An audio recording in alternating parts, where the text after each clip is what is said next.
Maraknya penculikan anak membuat masyarakat semakin resah. Baru-baru ini seorang siswa kelas 5 SD di Sekolah Dasar Negeri Pulau Gebang 11 hampir menjadi korban penculikan. Sang siswa menjadi korban percobaan penculikan di Jalan Dr. Sumarno, Cakung, Jakarta Timur, tepatnya di depan perumahan Eramas 2000. Korban yang ketakutan dan panik langsung melarikan diri.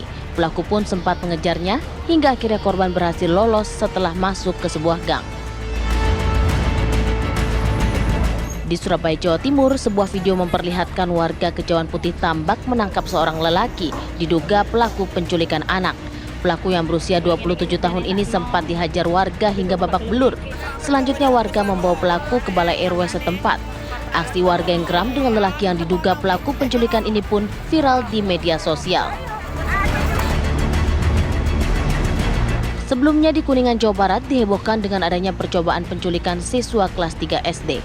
Peristiwa dugaan penculikan terjadi saat sejumlah siswa berada di luar gerbang sekolah pada jam istirahat. Berita tentang penculikan anak telah membuat banyak orang tua semakin khawatir. Terlepas dari kebenaran kasusnya, kabar yang berseliweran di media sosial dapat menjadi alarm bagi masyarakat agar semakin waspada. Tim TV One mengabarkan.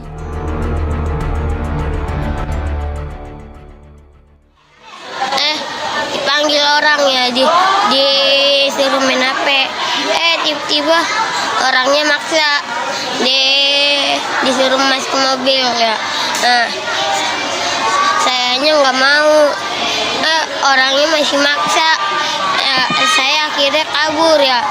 Akhirnya orangnya ngejar. Lama-lama udah kagak ngejar. Ngejar sampai mana?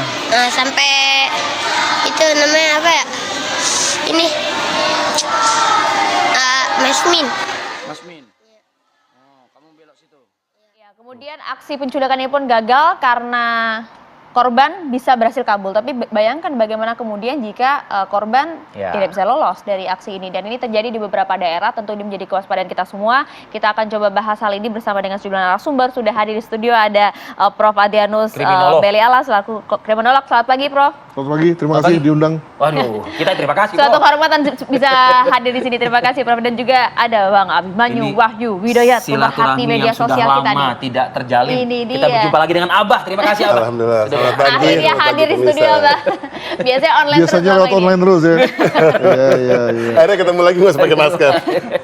Terima kasih banyak. Dan sebelum kita berdialog bersama sejumlah narasumber kami di sini, kami coba akan ajak Anda terlebih dahulu untuk pergi ke wilayah Cakung, Jakarta Timur, lokasi salah satu tempat kejadian percobaan penculikan di sana. Sudah ada rekan kami Nadia Saleh di sana. Nadia, silakan dengan laporan Anda. Ya, Maria dan pemirsa, maraknya kasus penculikan anak yang terjadi dalam beberapa waktu belakangan ini memang menjadi perhatian publik ataupun masyarakat.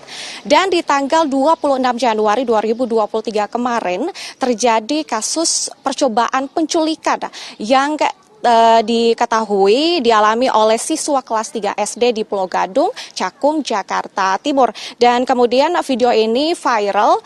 Hal ini diketahui melalui unggahan video di Facebook yang viral dan menarik perhatian masyarakat, terutama masyarakat di Indonesia. Dan dalam video yang tersebar tersebut, anak tersebut mengaku sempat ditawari untuk bermain game dengan beberapa orang yang berada dari dalam mobil tersebut. Anak tersebut juga diketahui sempat mengaku berulang kali menolak keajakan tersebut, akan tetapi anak tersebut terus dipaksa dan anak tersebut juga langsung berlari dan dikejar hingga akhirnya masuk ke dalam sekolah. Namun informasi terakhir yang kami dapatkan bahwa anak ini mengalami hampir diculik ini mengalami trauma dan juga sempat sakit. Dan Maria, saat ini saya sudah berada di lokasi di Jalan Haji Hasan Cakung, Jakarta Timur dan bersama dengan salah satu warga di sini, dan saya akan mengajak Anda untuk berbincang dengan salah satu warga di sini.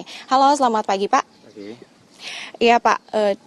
Bapak mengetahui informasi tentang percobaan penculikan anak yang terjadi di sini, bagaimana kronologinya, Pak? Ya, kronologinya sih saya lihat di WhatsApp grup SD, terus lihat kejadian seperti itu ya merasa prihatin gitu aja. Kita ya perlu waspada gitu. Sebagai orang tua ya kita harus tingkatkan kewaspadaan kita, ditambah lagi dengan doa. Sejak kapan Bapak mengetahui informasi tentang percobaan penculikan anak ini, Pak? Ya kira-kira 2 hari yang lalu dapat grup WhatsApp itu, terus saya tonton, ya ternyata kok deket sini gitu. Makanya ya saya hampir khawatir juga terhadap anak saya gitu. Makanya ya sebagai orang tua tetaplah kita selalu banyak berdoa dan tingkat kewaspadaan ditingkatkan lagi. Ya Pak, kejadian ini terjadi di sekolah. Apa harapan Bapak untuk pihak sekolah ataupun masyarakat di sekitar sini, Pak? Harapannya ya tetap kita harus merasa kita mempunyai semuanya. Ya itu anak orang ya tetap ya kita anggap sebagai anak sendiri, ya tujuannya biar tidak ada kejahatan gitu. Itu aja. Terima kasih Pak.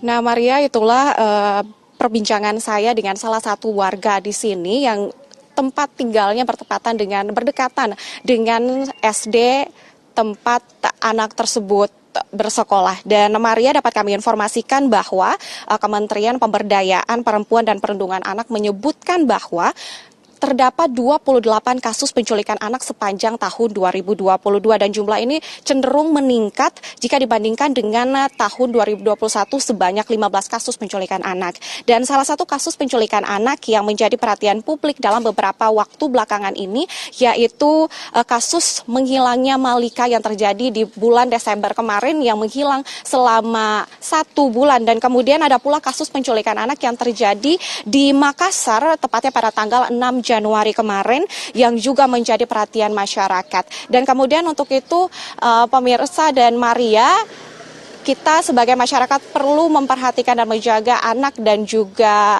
saudara-saudara kita. Sementara demikian kembali ke Anda, Maria.